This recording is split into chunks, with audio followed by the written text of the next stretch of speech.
the next session, which is presented by Sopra Steria. How do we get control of our data? The struggle for digital sovereignty. And we have two speakers here today, Christian Waage, the CEO of Sopra Steria, and Klaus Wiedemann.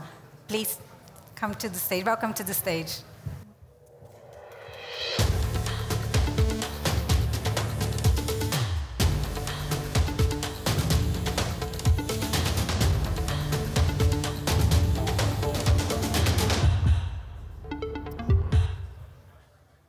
Thank you so much.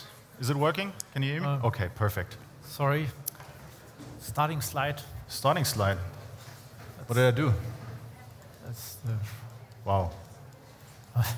So we are spoiling our entire talk. So that's great. For questions so now, we're done. Well, it's great to be here and to feel all the energy. It's my first time at the Hub, so happy to be on stage. Now, some of you may have heard Achim Berg this morning talking about the situation in Ukraine, and let me stay with that example to introduce the topic a little more. Many companies have withdrawn from Russia after the start of the war in February, some voluntarily, some because of the sanctions, and among them, many digital corporations. And some of you may know the column by Sascha Lobo on Spiegel Online, and he recently wrote that those digital corporations, they have a kill switch. And what does it mean? It means that these digital corporations can actually do severe harm to any country and its economy by shutting down their services. Now, with production being digitalized, machines getting connected, production data put into the cloud, customer data, any data put into the cloud in foreign data centers, imagine the impact if a cloud provider shuts down its services. And this is maybe an extreme example, but it really shows and illustrates what digital sovereignty is about. And there are many definitions, but in the end it always comes down to basically one question.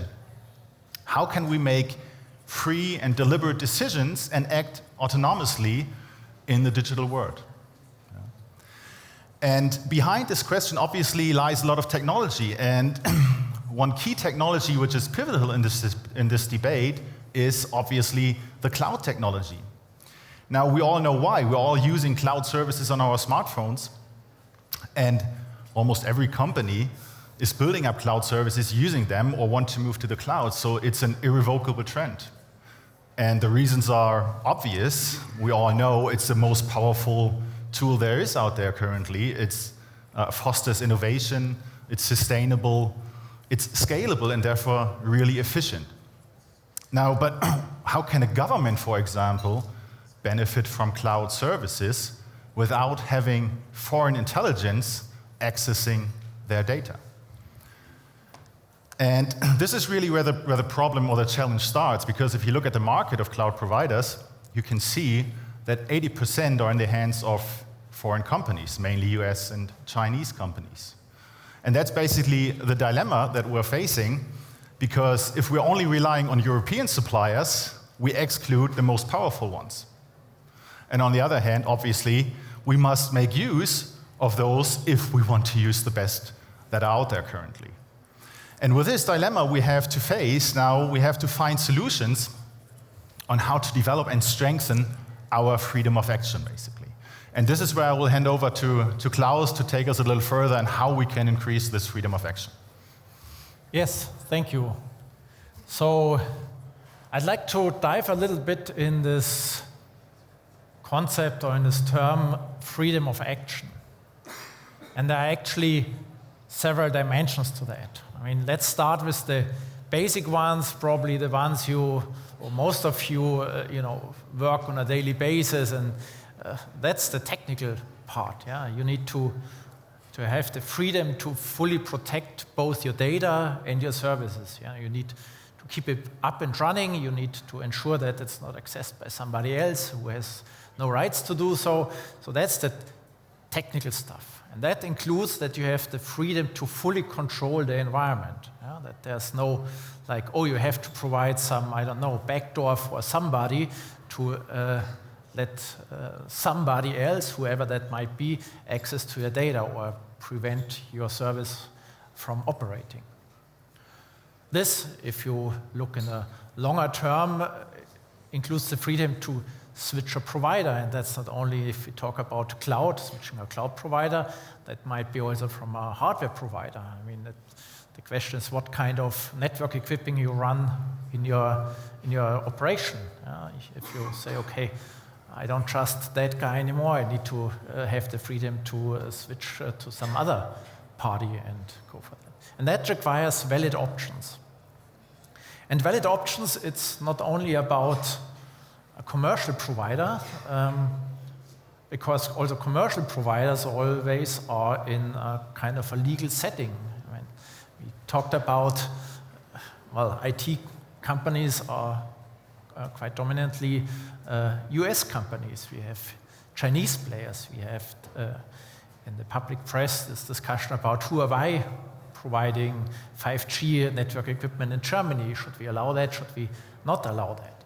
And related to that, of course, is what is the legal framework of your provider? You know, whatever on the tech stack it is, whether it's really on the hardware side or really on like cloud services. And one aspect is whether you operate like in a similar environment like here in Germany, which means you have a trusted legal system, you don't have corruption, so you can sue a provider to fulfill a service or to stop something. That's an important thing.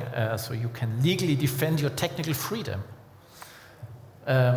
This is typical like separation of power you would need. You need to ensure that it's predictable. You have like access to courts. But then this legal environment is also embedded in a political environment, and that became quite obvious as we just discussed, for example, with Ukraine. It's changing, and all of a sudden you have a setting where you say, oh, I have political influence, or take a non-IT discussion about the Nord Stream part, where all of a sudden it was at least a threat or discussion to sanction companies who build a pipeline. Well, yeah, that's a political decision, not discussing whether it's a good or bad decision, but it has impact. And that's also something you need to consider if you want to completely maintain your freedom of action. Now, of course, this becomes quite complicated, and that's not like an easy story. And one of the things is, and that's a term I'd like to dive into a little bit, is, well, if you are sovereign, it's also a question of trust. Who do you trust? Take this simple example of the door key of your home. Well, of course, you trust yourself that you should have the door key to your home. Most likely you say, well, I trust my family, I trust my parents, for example, to give them the door key that they can freely access my home. Well, with your kids, it depends on their age. Sometimes it's better they grow up before you let them do that. And then you have friends. Some of the friends you would say, well, here's my key, I'm on vacation, do whatever you like, I trust you. With others, you are not that sure. Yeah? They might throw a big party when you are away and like burn down the house. Even you consider them as friends. Then, of course, most of the guys would be just neutral. The postman bringing the parcel or the letters to your door. You probably greet him at the door and then not let him in, or just step into the flat or house, but not further. And then, of course, there are clear enemies. If you have thieves in your neighborhood or you have criminal issues, then, of course, you take much more preventive action to ensure, like, who's accessing even my garden or entering the building where the flat is located. So that's one of the thing you need to consider, like, who do you trust? And the issue is that trust it can change over time. People might, from foreigners, become friends. Yeah, you trust them more. But also the other way around, you might have friends who say, okay, that was strange, so I'm getting more cautious. Or he had access to my flat, but I don't want to give it anymore because I had bad experience. And that's the same with the IT environment we're talking about. And that's quite dynamic. Even if you think, well, everything is stable, but especially the recent political development, and that's not just about Ukraine, it's also about, for example, UK. UK was, like if you look in an EU setting, it was European Union. You could say it was, well, probably family in terms of countries. They belong to the family. Well, they are not EU anymore. You could assume, well, the legal system is kind of similar. You could assume that the political decision process is at least kind of similar, but still they are a little bit moved away. And then the question is, if you look into the question of cloud providers, for example, if you have like a cloud provider in the EU, well, would that make a difference compared to a cloud provider in the US? Would they be the same kind of friends or family? Would it make a difference if a cloud provider is sitting in Italy instead of Germany, if you consider a European cloud provider, or in Hungary? No. Discussion about like independence of justice, there are at least some question marks. You're not judging anything here, but that already makes a little bit of a difference, and that's, for example, the question, would you hand over friends the key to your house? It's similar. Some you say, I do, but I would rather be around instead of going on vacation. So the question of being digitally sovereign, to be able to act independently and have the freedom to continue to operate in the digital realm, is always a trade-off. It's a trade-off between risks, and risks is a question, first of all, what can happen, and then it's the impact of like how severe that is, and it is a question of probability. And the probability you basically judge by trust. Yeah, it can even that your parents throw a party in your house when you are away and just burn down the place. The probability, because you trust them, would, in most cases, I hope, extremely low. Yeah? And therefore, it's part of the equation. Like even you could expect from somebody in a worst-case scenario that it has a severe impact. It's the question how likely that is, and then we come to the trust part. And usually, as opposed to trust, is the cost thing. The less you trust you have, the more expensive it usually becomes to build up the trust, take measures, take controls, whatever. And that's basically the space where we need to look into being digital sovereign. And there's no easy question to that. It's not even on the level of applications, for example. From national security, would potentially say, yeah, of course, we need to really tightly control, and it has to be like a national part. Well, Germany just purchased fighter planes from the US. It's pretty close to national security, I would say. Yeah, no problem with that. Critical infrastructure like nuclear power plant, probably, well, you don't even want to hook it up to the internet, I would say. So I know of nuclear power plants, yeah, there's no line to the outside world. You need to physically go into there to access the data center. That's a different kind of criticality, and you don't even talk about putting something in the cloud. But also for a company operation, it's depending on what kind of business you're in. If you like manufacturing military sensitive things, you might be very careful instead of putting it to wherever. And for other parts, you say, well, I have no problem with putting it to a US or even to a Chinese provider. Might be even with some government operation. The question is like, what is the impact? What could happen if there are threats by Well, criminals I would leave out because that's something you need always to prevent, and competitors might be also only a question if competitor is backed by a foreign government.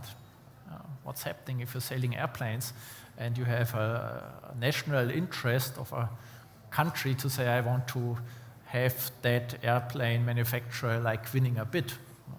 It's getting all of a sudden in a different area in being a national part.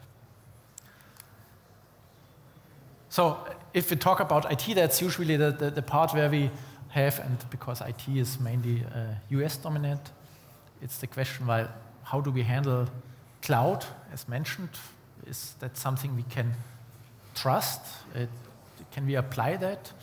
And my point is, and that's I want to conclude here, it really depends on the use case. Yeah? There's no clear, no silver bullet to that question. It really depends on what is the impact and what kind of scenarios you want to cover.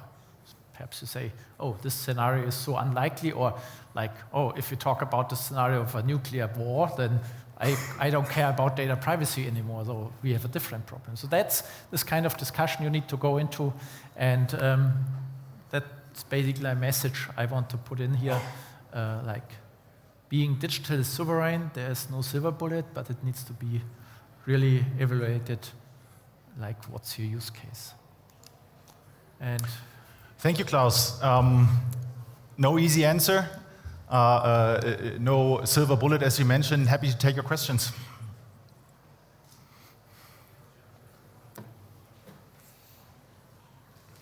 Yes, please. Yeah, I think we can't, it's not either or. We have to do both. We have to make use of the hyperscalers, we have to work with them together, and that's what's happening actually. And we have to be very pragmatic. And we have to get going, as there are other fairs around in Berlin this week, the Zukunftskongress, and they're talking, let's act, let's start, let's not talk too much. And that's what we try to foster, that's what we try to do, that's what we try to support. Yeah, we need those use cases, we need to start. If we stay on this level of PowerPoint, it's never going to happen. So we have to get going, we have to move, and we have to take risks. Yeah? There's no Germans tend to have the 100% safe way, and it's not the way this one works. So we have to get going. I think that's the key message. Your company, the Sopra Steria, is it guiding the discussion? Yes, we are in different levels. We are on different levels. We are supporting the federal government in many of these discussions. We are also supporting companies, because this is not only a question of technical infrastructure, obviously, and not only a question of government. That's just one puzzle piece. Yeah? So companies are facing, obviously, the same questions beyond this. The next question that we have not touched here today is, what do we do with the data? How is it used? It's not a question where it is stored, but what is being done with it, and that's a completely different question. And there I think we really need to educate much more, because if we want to make sound decisions, we have to know what we're talking about. Yeah? We have to be digital expertise to come up with this trade-off to make the sound decision. So that's where we're active. We're trying to educate, trying to support companies, trying to support the federal government. Unfortunately, we don't have time for more questions, but thank you so much. Where can people find you if they have more questions? We have a stand downstairs, right next to the coffee break. Perfect. Sounds like a perfect position, right? See you there. Thank you very much. Thank you so much, you two.